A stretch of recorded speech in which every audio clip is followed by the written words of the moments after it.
there was that ant that stood up to me. Yeah, but we can forget about him. Yeah, it was just one ant. One ant. Yeah, you're right. It's just one ant. Yeah, boss, they're puny.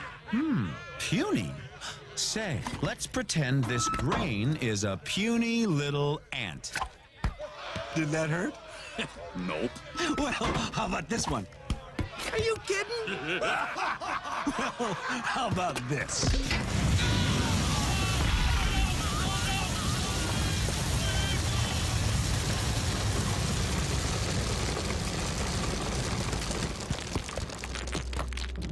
You let one ant stand up to us, then they all might stand up. Those puny little ants outnumber us 100 to 1. And if they ever figure that out, there goes our way of life. It's not about food. It's about keeping those ants in line. That's why we're going back. Does anybody else want to stay? Human behavior. That's what I like. Humans do some really interesting things. Like, besides killing ourselves, we also kill each other. Murder. And we're the only ones who do that, by the way. Humans are the only species on Earth that deliberately kills members of another species for personal gain. Or pleasure. Sometimes it's just fun. We're also the only species that deliberately kills members of another species for personal gain. Or pleasure. That's what hunters do. They kill for pleasure. That's us. Human beings. Interesting folks. Murderers. Here's an interesting form of murder we came up with. Assassination. You know what's interesting about assassination? Well, not only does it change those popularity polls in a big fucking hurry, but it's also interesting to notice who it is we assassinate. Do you ever notice who it is? Stop to think of who it is we kill. It's always people who've told us to live together in harmony and try to love one another. Jesus, Gandhi, Lincoln, John Kennedy, Bobby Kennedy, Martin Luther King, Medgar Evers, Malcolm X, John Lennon. They all said, try to live together peacefully. Bam! Right in the fucking head.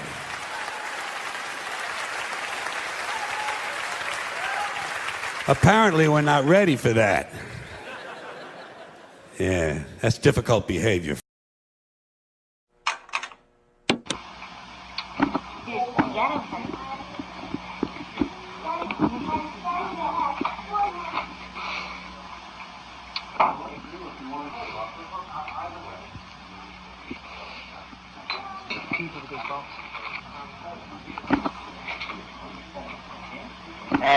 John, could you please tell us what the situation is with you and you're entering the United States? A lot of people don't want me in, you know. They think I'm going to cause a violent revolution, which I'm not. And the others don't want me in because they don't want me to cause peace either, you know. Because peace is big, war is big business, you know, and they like war because it keeps them fat and happy. And I'm anti-war, so they're trying to keep me out, but I'll get in, you know, because they'll have to own up in public that they're against peace, you know. What can we, as the youth of Toronto, like, what can we do to try and help you?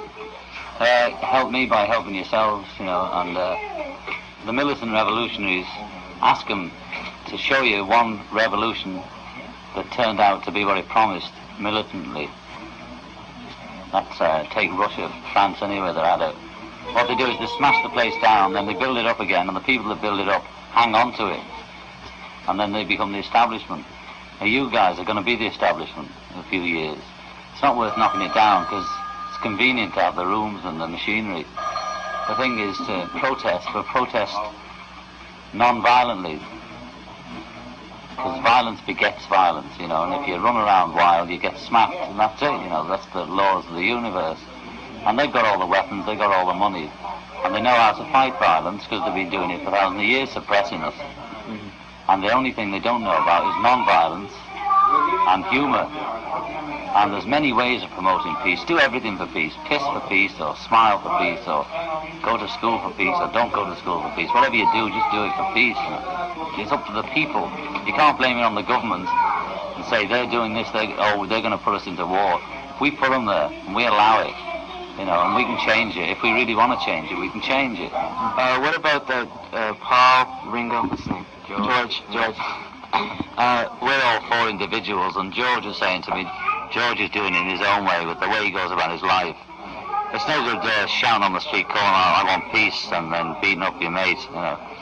You've got to try and work your own head out, you know, and get non-violent. It's pretty hard, because we're all violent inside. We're all Hitler inside, and we're all Christ inside.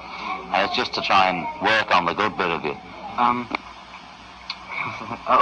Like I read in the paper that, you know, everyone seems to think that George is the nice guitarist and stuff like that. Like, I'm not too keen on George. I like him and everything like that, but yeah, I have a feeling, you know, that you're sort of drifting away from people. You're still like, sort of like a symbol, you know, the Beatles, like God, stuff like that. But no one in school, like, if you ask them who's your favorite group, they'll say the Bee Gees, you know. Like, I'll ask them, why don't you like the Beatles? You know, they're fantastic, they're great, etc. And they'll say because, like, for example, the marijuana charges, they're all hippies, and they're gone from us. They're dirty now. Oh, I see. Well, those kids, they sound like Son of Square. They just got to get from under their parents' wings, you know. I know, they're like robots, you know. Like, once I just got this feeling, you know, out of your LP after I was listening to it for a long time. I started getting this feeling that there's a message in it, you know? You know, messages are there on all levels, in all music. On whatever level you get it on, I've had it too when I wrote it or sang it.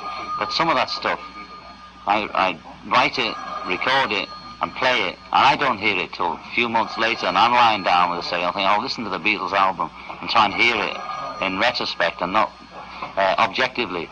And it's about everything. So it's about UK, it's about USSR, and it's about nothing, and it's about USA. But anything you hear is there. You know, it's all there. Either trivia or profound whatever. It's all there, you know. And the same as in a flower.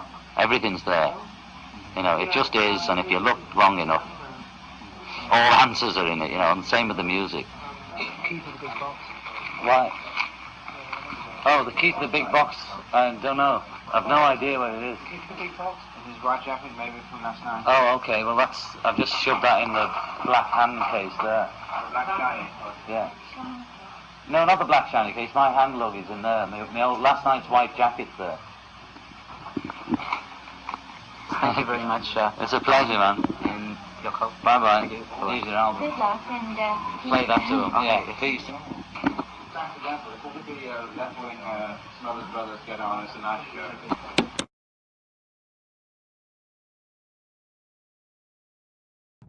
I think all our society is run by insane people for insane objectives. You know, and I think that's what I sussed when I was 16 and 12 way down the line, but I expressed it differently all through my life. It's the same thing I'm expressing all the time, but now I can put it into that sentence that I think we're being run by maniacs for maniacal ends, you know. If anybody can put on paper what our government and the American government, etc., and the Russian, Chinese, what they are actually trying to do, you know, and what they think they're doing, I'd be very pleased to know what they think they're doing. I think they're all insane, you know, but I'm liable to be put away as insane for expressing that. You know, that's what's insane about it. Ladies and gentlemen, the very word secrecy is repugnant in a free and open society, and we are, as a people, inherently and historically opposed to secret societies, to secret oaths, and to secret proceedings. We decided long ago that the dangers of excessive and unwarranted concealment of pertinent facts far outweighed the dangers which are cited to justify it. Even today, there is little value in opposing the threat of a closed society by imitating its arbitrary restrictions. Even today, there is little value in ensuring the survival of our nation if our traditions do not survive with it. And there is very grave danger that an announced need for increased security will be seized upon by those anxious to expand its meaning to the very limits of official censorship and concealment. That I do not intend to permit to the extent that it's in my control. And no official of my administration, whether his rank is high or low, civilian or military, should interpret my words here tonight as an excuse to censor the news, to stifle dissent, to cover up our mistakes, or to withhold from the press and the public the facts they deserve to know. For we are opposed around the world by a monolithic and ruthless conspiracy that relies primarily on covert means for expanding its sphere of influence, on infiltration instead of invasion, on subversion instead of elections, on intimidation instead of free choice, on guerrillas by night instead of armies by day. It is a system which has conscripted vast human and material resources into the building of a tightly knit, highly efficient machine that combines military, diplomatic, intelligence, economic, scientific, and political operations. Its preparations are concealed, not published. Its mistakes are buried, not headlined. Its dissenters are silenced, not praised. No expenditure is questioned, no rumor is printed, no secret is revealed. No president should fear public scrutiny of his program, for from that scrutiny comes understanding, and from that understanding comes support or opposition, and both are necessary. I am not asking your newspapers to support an administration, but I am asking your help in the tremendous task of informing and alerting the American people. For I have complete confidence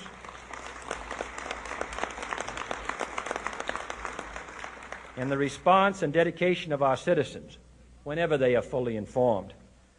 I not only could not stifle controversy among your readers, I welcome it. This administration intends to be candid about its errors. For as a wise man once said, an error doesn't become a mistake until you refuse to correct it. We intend to accept full responsibility for our errors, and we expect you to point them out when we miss them.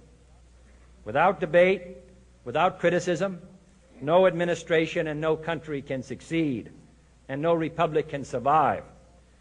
That is why the Athenian lawmaker Solon decreed it a crime for any citizen to shrink from controversy. And that is why our press was protected by the First Amendment, the only business in America specifically protected by the Constitution, not primarily to amuse and entertain, not to emphasize the trivial and the sentimental, not to simply give the public what it wants, but to inform, to arouse, to reflect, to state our dangers and our opportunities, to indicate our crises and our choices, to lead, mold, educate, and sometimes even anger public opinion. This means greater coverage and analysis of international news, for it is no longer far away and foreign, but close at hand and local. It means greater attention to improved understanding of the news, as well as improved transmission. And it means, finally, that government at all levels must meet its obligation to provide you with the fullest possible information outside the narrowest limits of national security. And so it is to the printing press, to the recorder of man's deeds, the keeper of his conscience, the courier of his news, that we look for strength and assistance, confident that with your help, man will be what he was born to be, free and independent.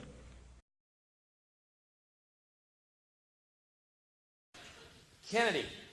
I love talking about the Kennedy assassination because to me it's a great example of a totalitarian government's ability to, manage information and thus keep us in the dark any way they do. Oh, sorry, wrong meeting. Shit. That's the meeting we're having tomorrow at the docks.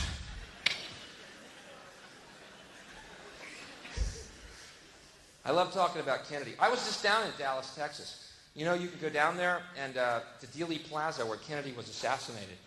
And you can actually go to the 6th floor of the School Book Depository. It's a museum called the Assassination Museum.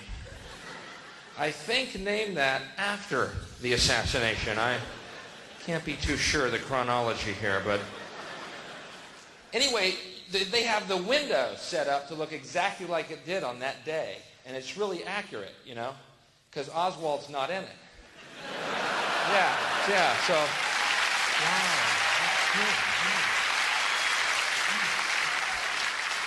Painstaking accuracy, you know.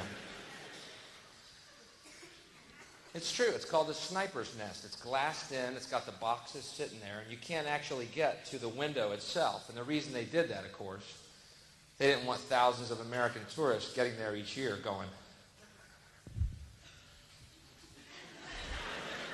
no fucking way! I can't even see the road! Shit, they're lying to us! Fuck! Where are they? There's no fucking way! Not unless Oswald was hanging by his toes, upside down from the ledge. Either that or some pigeons grabbed onto him, flew him over the motorcade. Surely someone would have seen that. You know, there was rumors of anti-Castro pigeons seen drinking in bars. Someone overheard them saying, coo, coo, coo.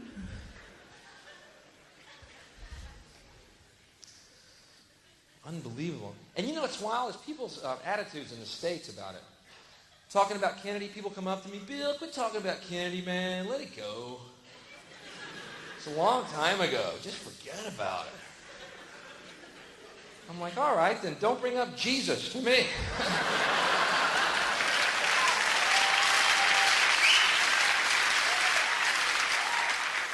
Well, as long as we're talking shelf life here. Bill, you know, Jesus died for you. Yeah, it was a long time ago. Forget about it. How about this? Get Pilate to release the fucking files. Quit washing your hands, Pilate, and release the goddamn files. Who else was on that grassy Golgotha that day? Bill, it was just, you know, taking over of democracy by totalitarian government. Let it go. Okay. Sorry.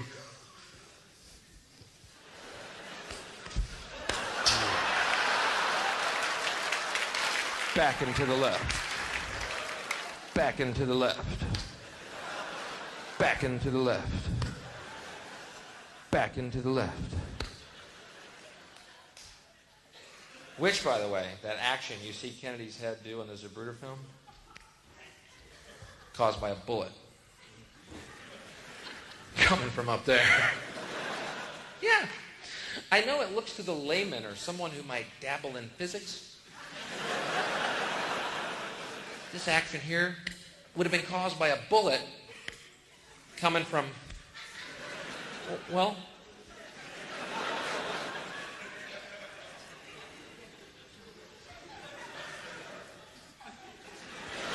up here. Did you see that?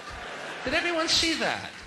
Yeah, but no. What happened was Oswald's gun went off, causing an echo to echo through the buildings of Dealey Plaza. And the echo went by the limo on the left, up into the grassy knoll, hitting some leaves, causing dust to fly out, which 56 witnesses testified was a gunshot, because immediately Kennedy's head went over. But the reason his head went over is because the echo went by the motorcade on the left, and he went, what was that? So there. We have figured it out. Go back to bed, America. Your government has figured out how it all transpired. Go back to bed, America. Your government is in control again. Here's American Gladiators. Watch this. Shut up. Go back to bed, America. Here's American Gladiators. Here is 56 channels of it. Watch these pituitary retards bang their fucking skulls together and congratulate you on living in the land of freedom. Here you go, America. You are free to do as we tell you. You are free to do as we tell you. Oh, good. Honey, I heard on the news that they figured out that the gun, what happened is that there is an echo and that Kennedy was asking Jackie what it was, and that's why his head flew up. Honey, what time's Gladiators on? Are we missing it? Woo, I'm so glad we're free, honey.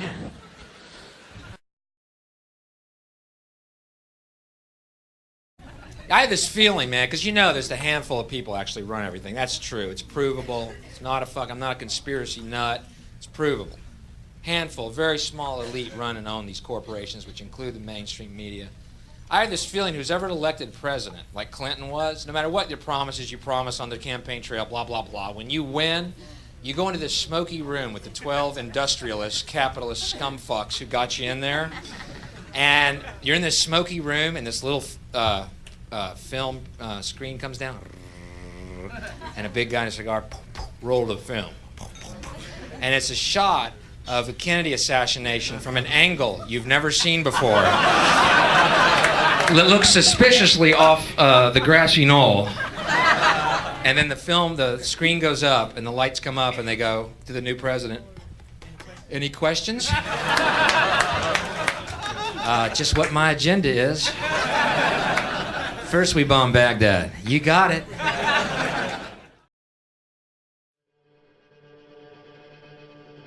This is a day of affirmation, a celebration of liberty.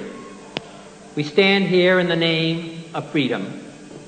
At the heart of that Western freedom and democracy is the belief that the individual man, the child of God, is the touchstone of value, and all society, all groups and states exist for that person's benefit. Therefore, the enlargement of liberty for individual human beings must be the supreme goal and the abiding practice of any Western society. The first element of this individual liberty is the freedom of speech, the right to express and communicate ideas, to set oneself apart from the dumb beasts of field and forest, the right to recall governments to their duties and to their obligations. Above all, the right to affirm one's membership and allegiance to the body politic, to society, to the men with whom we share our land, our heritage, and our children's future. Hand in hand with freedom of speech goes the power to be heard, to share in the decisions of government which shape men's lives. Everything that makes man's life worthwhile, family, work, education, a place to rear one's children, and a place to rest one's head, all this depends on the decisions of government. All can be swept away by a government which does not heed the demands of its people, and I mean all of its people. Therefore, this essential humanity of man can be protected and preserved only where government must answer, not just to the wealthy, not just to those of a particular religion, not just to those of a particular race, but to all of the people. And even government, by the consent of the governed, as in our own Constitution, must be limited in its power to act against its people, so that there may be no interference with the right to worship, but also no interference with the security of the home. No arbitrary imposition of pains or penalties on an ordinary citizen by officials high or low. No restriction on the freedom of men to seek education or to seek work or opportunity of any kind, so that each man may become all that he is capable of becoming. Many nations have set forth their own definitions and declarations of these principles, and there have often been wide and tragic gaps between promise and performance, ideal and reality. Yet the great ideals have constantly recalled us to our own duties. And with painful slowness, we in the United States have extended and enlarged the meaning and the practice of freedom to all of our people. So the road toward equality of freedom is not easy, and great cost and danger march alongside all of us. We are committed to peaceful and nonviolent change, and that is important to all to understand, though change is unsettling. Still, even in the turbulence of protest and struggle, is greater hope for the future, as men learn to claim and achieve for themselves the rights formerly petitioned from others. And most important of all of the panoply of government power has been committed to the goal of equality before the law, as we are now committing ourselves to the achievement of equal opportunity. In fact, we must recognize the full human equality of all of our people before God, before the law, and in the councils of government. We must do this not because it is economically advantageous, although it is, not because the laws of God command it, although they do, not because people in other lands wish it so. We must do it for the single and fundamental reason that it is the right thing to do. In a few hours, the plane that brought me to this country crossed over oceans and countries which have been a crucible of human history. In minutes, we trace migrations of men over thousands of years. Seconds, the briefest glimpse, and we pass battlefields on which millions of men once struggled and died. We could see no national boundaries, no vast gulfs or high walls dividing people from people, only nature and the works of man, homes and factories and farms, everywhere reflecting man's common effort to enrich his life. Everywhere new technology and communications brings men and nations closer together. The concerns of one inevitably become the concerns of all. And our new closeness is stripping away the false masks, the illusion of differences, which is the root of injustice and of hate and of war. Only earthbound man still clings to the dark and poisoning superstition that his world is bounded by the nearest hill. His universe ends at river shore. His common humanity is enclosed in the tight circle of those who share his town or his views and the color of his skin. There is discrimination in this world, and slavery and slaughter and starvation. Governments repress their people. Millions are trapped in poverty, while the nation grows rich and wealth is lavished on armaments everywhere. These are differing evils, but they are the common works of man.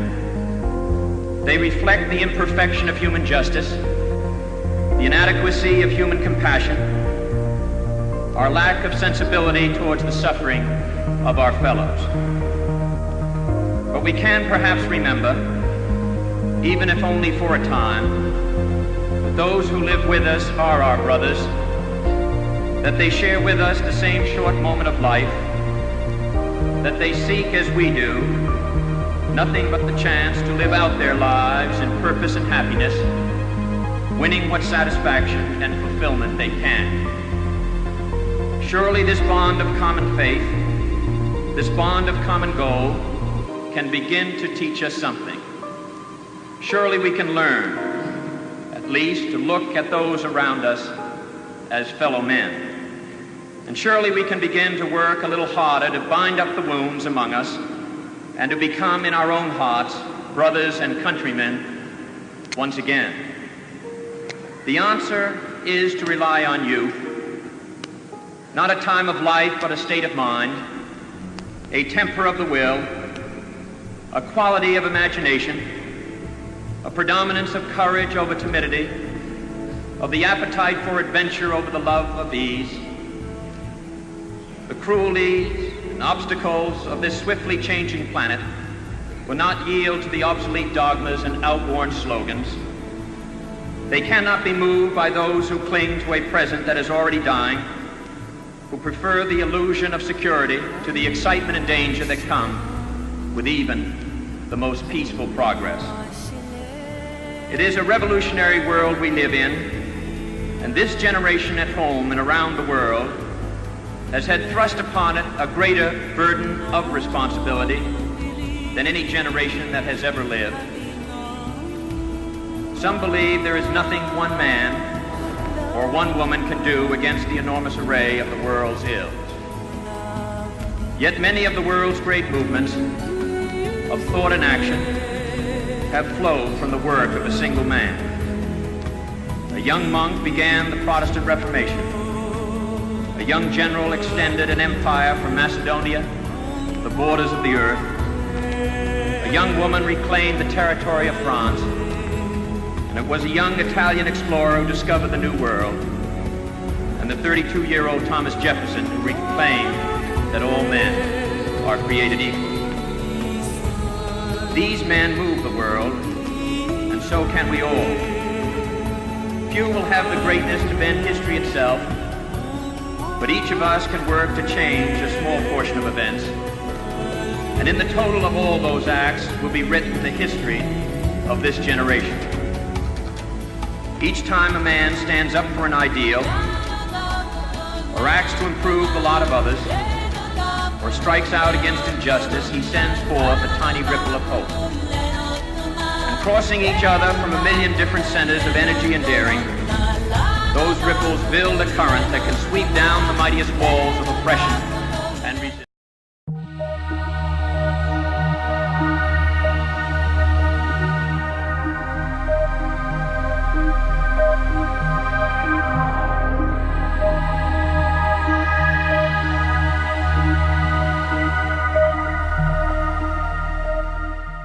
Nothing that's going on. They have accepted the fact and joined the existing system. They have accepted the fact and joined the existing system. There's a trick, you know. The way them do it is that the first thing them start, you know, is let the black man start the movie. See? When the black man start the movie, plenty youth want to be movie star right away. So, and then differently, they will make a black man be a mayor. They will make a black man be an ambassador. So all of these things, you know, kind of cool off the fire. Because people see them say, but nothing that's going on. But them is only, them is just a tie, you know, a knot. Because not one of them can exist.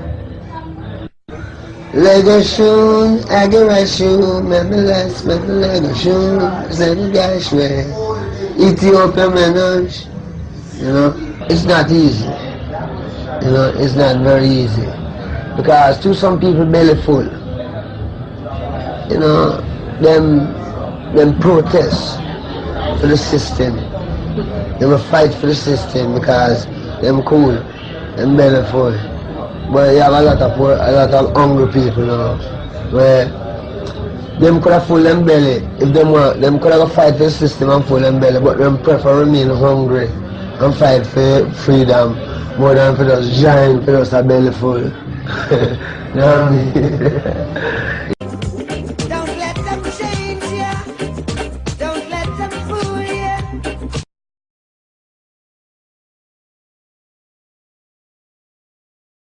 All we say to America is be true to what you said on paper.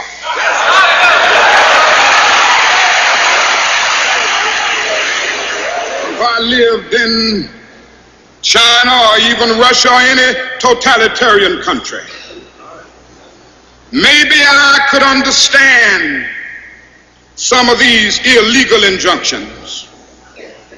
Maybe I could understand the denial of certain basic First Amendment privileges because they haven't committed themselves to that over there. But somewhere I read of the freedom of assembly. Somewhere I read of the freedom of speech. Somewhere I read of the freedom of press.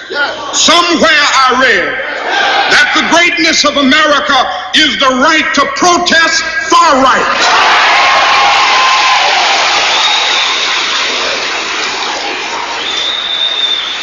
And so just as I say we aren't going to let any dogs or water hoses turn us around, we aren't going to let any injunction turn us around.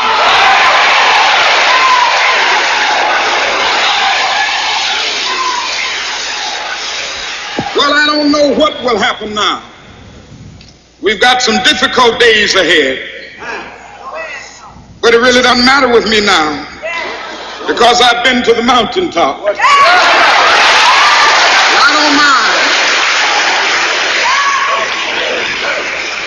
Like anybody, I would like to live a long life. Longevity has its place. But I'm not concerned about that now. I just want to do God's will. And He's allowed me to go up to the mountain. And I've looked over and I've seen the promised land. I may not get there with you, but I want you to know tonight that we as a people will get to the promised land.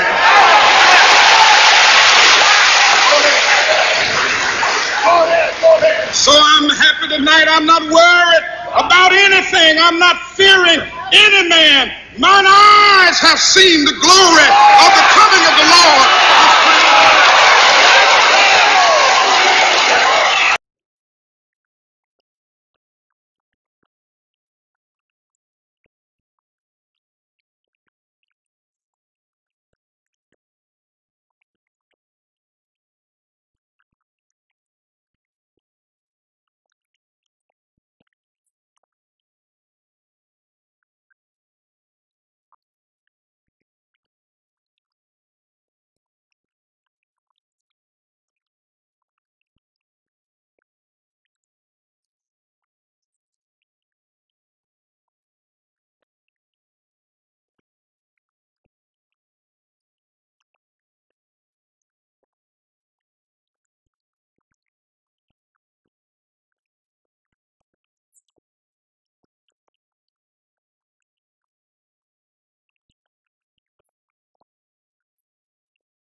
You've been fantastic, and I hope you enjoyed it.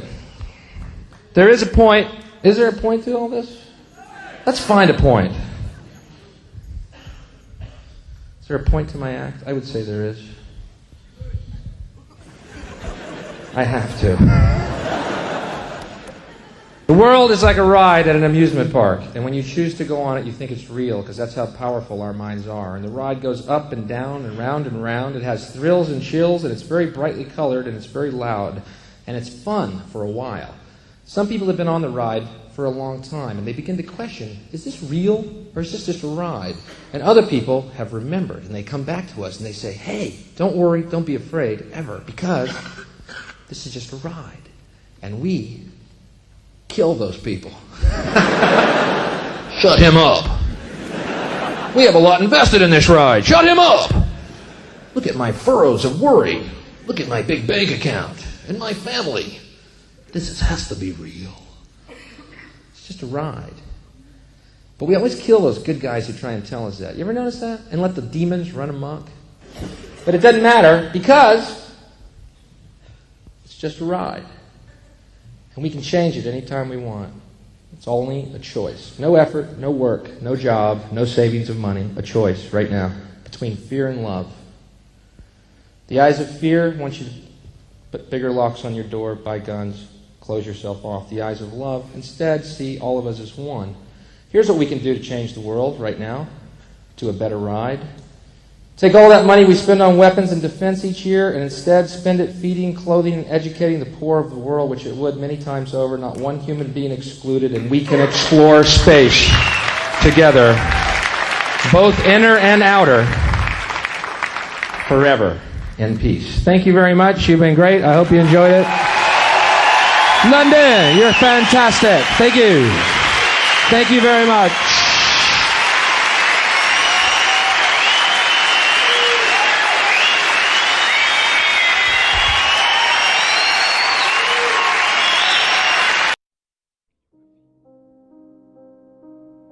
In this universe, there is one great energy, and we have no name for it. People have tried various names for it, like God, like Brahman, like Tao. But in the West, the word God has got so many funny associations attached to it that most of us are bored with it. When people say God the Father Almighty, most people feel funny inside. But according to Buddhist philosophy, all this universe is one tatata. That means 10,000 functions or 10,000 things, one suchness. And we're all one suchness. And that means that suchness comes and goes like everything else because this whole world is an on and off system. As the Chinese say, it's the yang and the yin. And therefore it consists of now you see it, now you don't, here you are, here you aren't, here you aren't.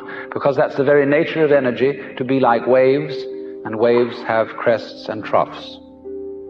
Only we, being under a certain kind of sleepiness or illusion, imagine that the trough is going to overcome the wave or the crest. The yin, the dark principle, is going to overcome the yang or the light principle, and that off is finally going to triumph over on. And we, shall I say, bug ourselves by indulging in that illusion. Gee, supposing darkness did win out, wouldn't that be terrible? And so we're constantly trembling and thinking that it may, because after all, isn't it odd that anything exists? It's most peculiar. It requires effort, it requires energy, and it would be so much easier for there to have been nothing at all. Therefore we think, well, since the is side of things is so much effort, you always give up after a while and you sink back into death. But death is just the other face of energy, and it's the rest, the not being anything around, that produces something around, just in the same way that you can't have solid without space, or space without solid. When you wake up to this and realize that the more it changes, the more it's the same thing, as the French say, that you are really a playing of this one energy, and there is nothing else but that it is you, but that for you to be always you would be an insufferable bore. And therefore it is arranged that you stop being you after a while and then come back as someone else altogether. And so when you find that out, you become full of energy. and delight. And you suddenly see through the whole sham of things. You realize you're that. We won't put a name on it. You're that. And you can't be anything else. So you are relieved of fundamental terror. That doesn't mean that you're always going to be a great hero, that you won't jump when you hear it bang, that you won't worry occasionally, that you won't lose your temper. It means, though, that fundamentally, deep, deep down within you, you will be able to be human in the pains, difficulties, and struggles that naturally go with human existence. But to have no hang-up, that is to say, to be able to drift like a cloud and flow like water, seeing that all life is a magnificent illusion, a playing of energy, and there is absolutely nothing fundamentally to be afraid of. Fundamentally. You will be afraid on the surface. You will be afraid of putting your hand in the fire. You will be afraid of getting sick.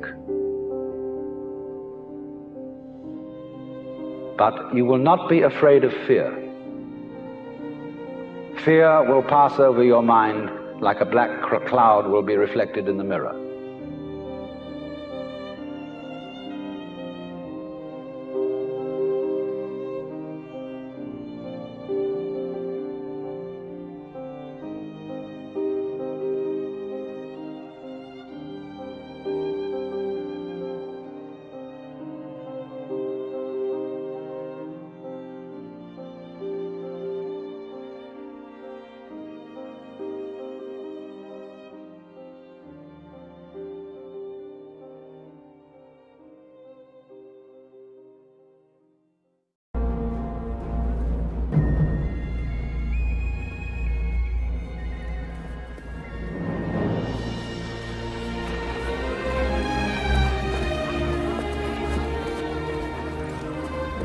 William Wallace? Can't be. Not tall enough.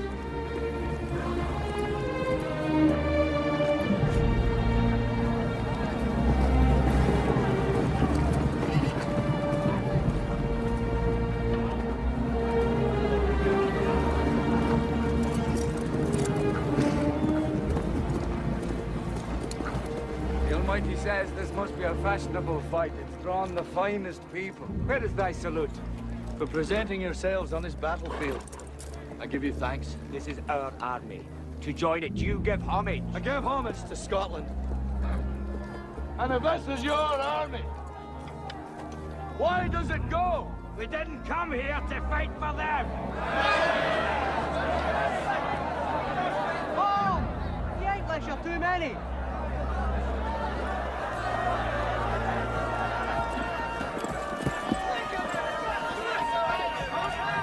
Sons of Scotland, I am William Wallace. William Wallace is 7 feet tall. Yes, I've heard. Kills men by the hundred. And if he were here, he'd consume the English with fireballs from his eyes and bolts of lightning from his arse. I am William Wallace. And I see a whole army of my countrymen here in defiance of tyranny. You've come to fight as free men. And free men you are. What will you do without freedom? Will you fight? Fight against that? No! We will run. And we will live. Aye. Fight and you may die. Run and you'll live. At least a while. And dying in your beds many years from now, would you be willing to trade all the days from this day to that for one chance, just one chance, to come back here and tell our enemies that they may take our lives, but they'll never take for freedom!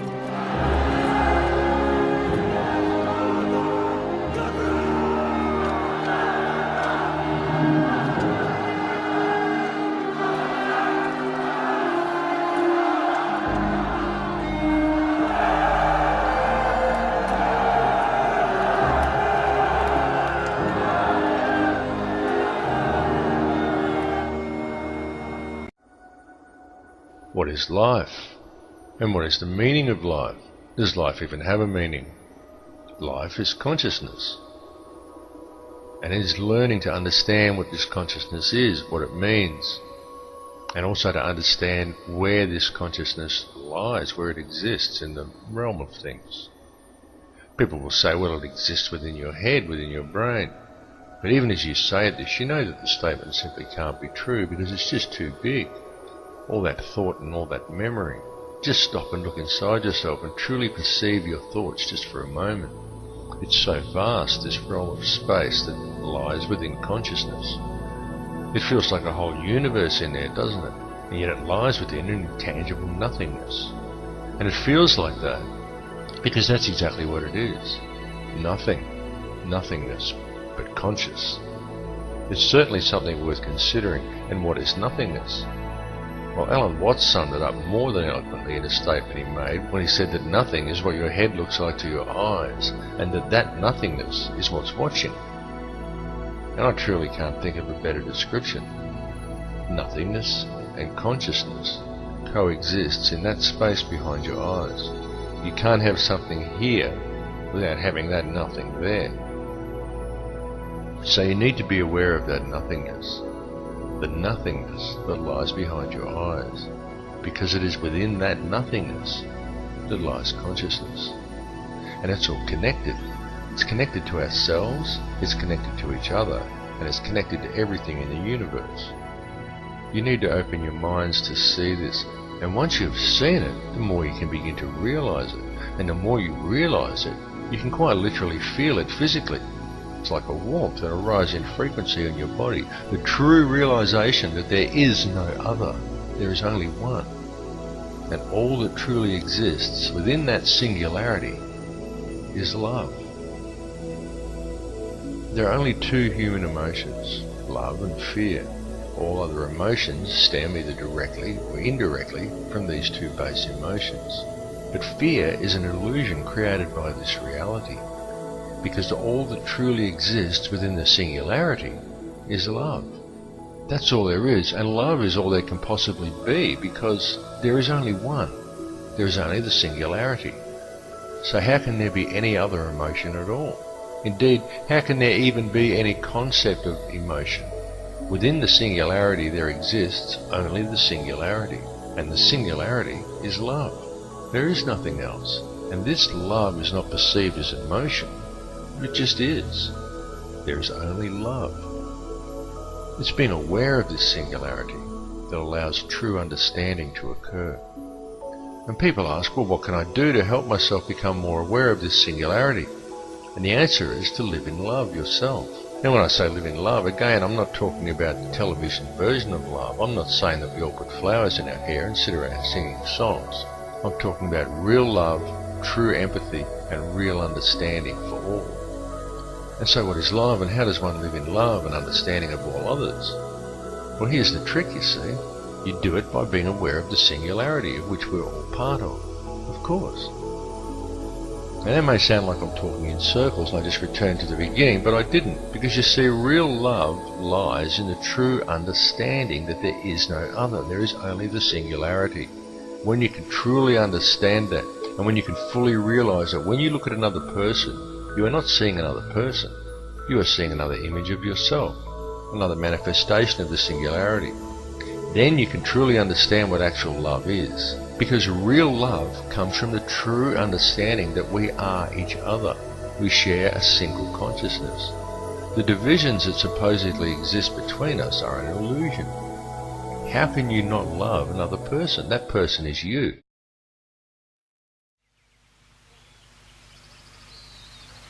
You've heard all this, you as a human being. Why don't you change? What prevents you? If each one of us asked that question, not verbally or merely intellectually as an entertainment, but ask that question most seriously and deeply, what's your answer? What's your answer to this problem that human beings have lived this way for millennia upon millennia? Why haven't they changed? Why haven't you, who are listening now, why haven't you changed? You know, if you don't change, what the consequences are. You'll be national, nationalistic, you'll be tribal, insular, isolated, and therefore having no relationship globally, fighting, building up more and more armaments, destroy each other. Now, why don't you, if you are at all serious in this matter, why don't you ask yourself that question? Why am I, a human being who have been through all this, why haven't I changed? What would be your answer? Either you are not serious, you want to live a very, very superficial life, and that superficiality temporarily satisfies you, or you really don't care.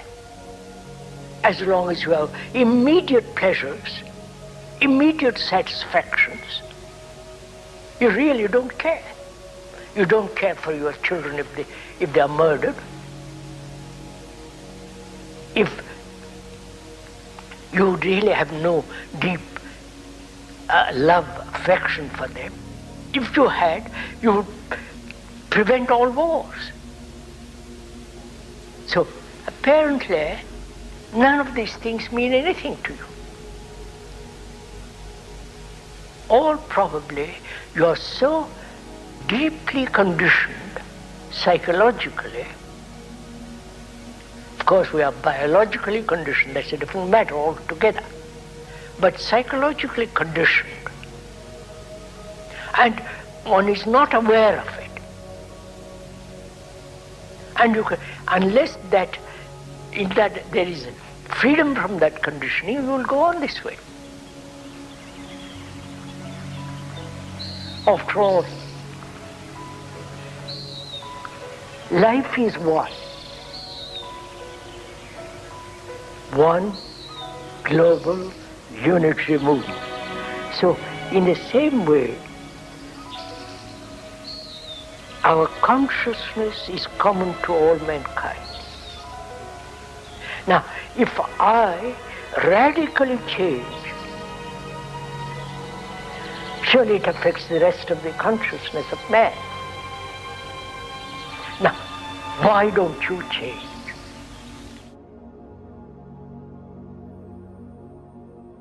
What we're seeing right now is with all the competition of each other destroying each other, wars, competing for material existence, raping the planet and tearing it apart to get some pieces of it to hold in your hands and say you won the game.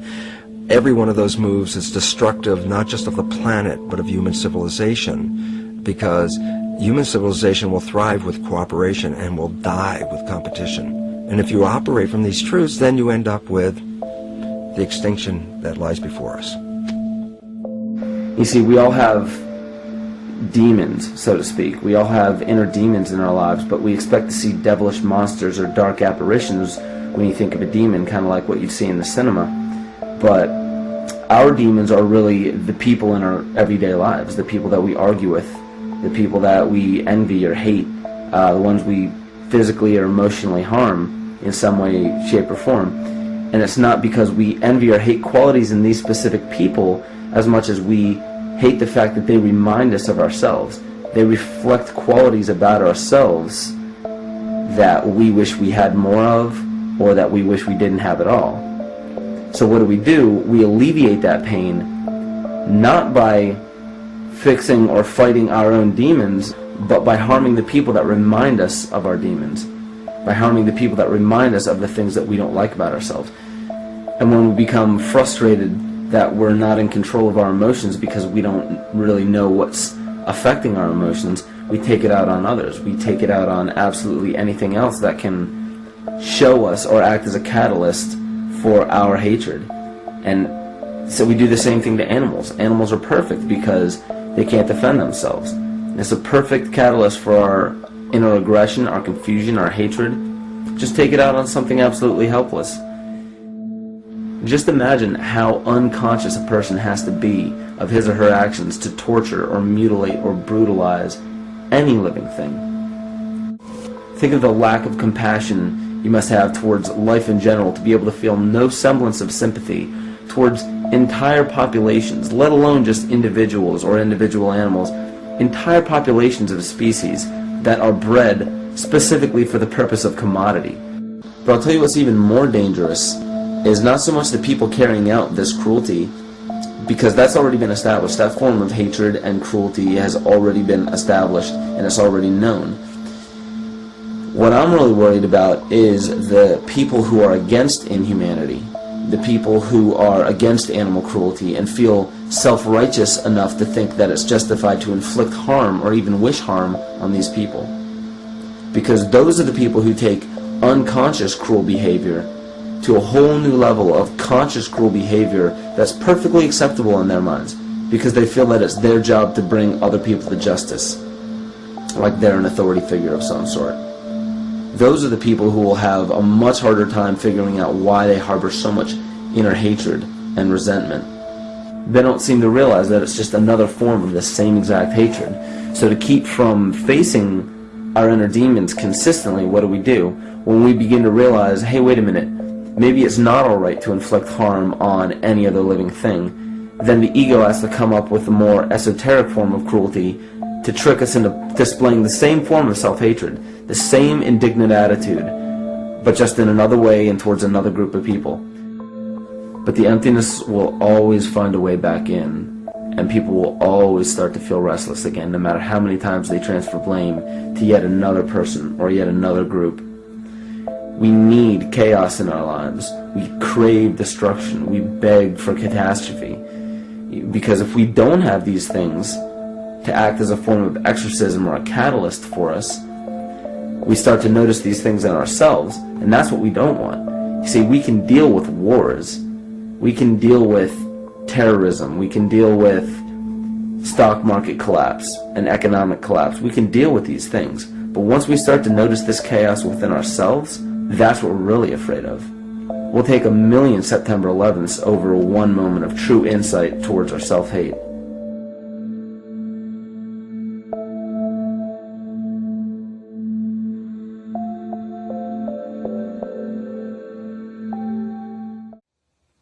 I'm sorry, but I don't want to be an emperor. That's not my business. I don't want to rule or conquer anyone. I should like to help everyone if possible. Jew, Gentile, black man, white. We all want to help one another. Human beings are like that. We want to live by each other's happiness, not by each other's misery. We don't want to hate and despise one another. In this world there's room for everyone, and the good earth is rich and can provide for everyone. The way of life can be free and beautiful, but we have lost the way. Greed has poisoned men's souls, has barricaded the world with hate, has goose-stepped us into misery and bloodshed. We have developed speed, but we have shut ourselves in. Machinery that gives abundance has left us in want. Our knowledge has made us cynical, our cleverness hard and unkind. We think too much and feel too little. More than machinery, we need humanity. More than cleverness, we need kindness and gentleness. Without these qualities, life will be violent, and all will be lost. The aeroplane and the radio have brought us closer together. The very nature of these inventions cries out for the goodness in men, cries out for universal brotherhood, for the unity of us all. Even now, my voice is reaching millions throughout the world, millions of despairing men, women, and little children, victims of a system that makes men torture. The old appeals to racial, sexual, and religious chauvinism and to rabid nationalist fervor are beginning not to work. A new consciousness is developing which sees the earth as a single organism and recognizes that an organism at war with itself is doomed. We are one planet. One of the great revelations of the age of space exploration is the image of the Earth, finite and lonely, somehow vulnerable, bearing the entire human species through the oceans of space and time. What do you desire? What makes you itch? What sort of a situation would you like? Let's suppose, I do this often in vocational guidance of students. They come to me and say, well, we're getting out of college and we haven't the faintest idea what we want to do.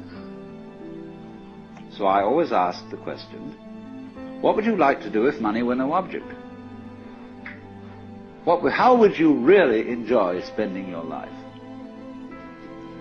Well, it's so amazing. As a result of our kind of educational system, crowds of students say, well, we'd like to be painters, we'd like to be poets, we'd like to be writers, but as everybody knows, you can't earn any money that way.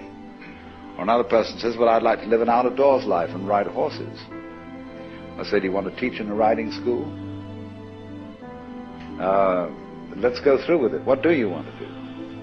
When we finally got down to something which the individual says he really wants to do, I will say to him, you do that. And forget the money. Because if you say that getting the money is the most important thing, you will spend your life completely wasting your time. You'll be doing things you don't like doing in order to go on living, that is, to go on doing things you don't like doing, which is stupid. Better to have a short life that is full of what you like doing than a long life spent in a miserable way. And after all, if you do really like what you're doing, it doesn't matter what it is, you can eventually turn it, you could eventually become a master of it. It's the only way to become a master of something, to be really with it. And then you'll be able to get a good fee for whatever it is. So don't worry too much. Somebody's interested in everything. And anything you can be interested in, you'll find others will. But it's absolutely stupid to spend your time doing things you don't like in order to go on spending things you don't like and doing things you don't like, and to teach your children to follow in the same track. See, what we're doing is we're bringing up children and educating them to live the same sort of lives we're living, in order that they may justify themselves and find satisfaction in life by bringing up their children, to bring up their children to do the same thing, so it's all wretch and no vomit. It never gets there. And so, therefore, it's so important to consider this question: what do I desire?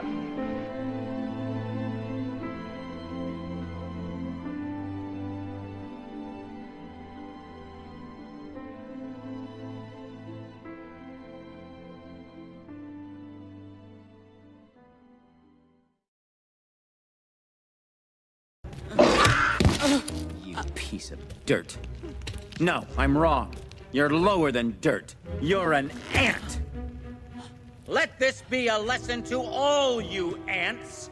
Ideas are very dangerous things. You are mindless, soil-shoving losers.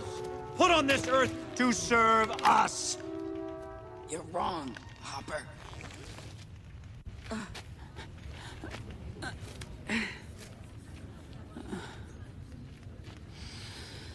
Ants are not meant to serve grasshoppers. I've seen these ants do great things. And year after year, they somehow manage to pick food for themselves and you. So who is the weaker species? Ants don't serve grasshoppers. It's you who need us.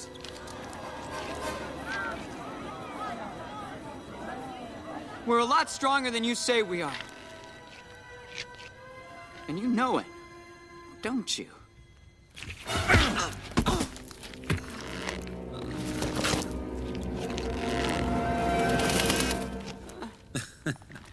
Well, Princess. Hopper, I hate to interrupt, but,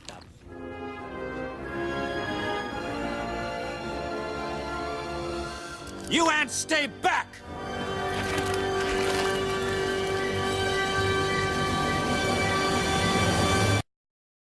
stars must die so that I can live. I stepped out of a supernova. And so did you.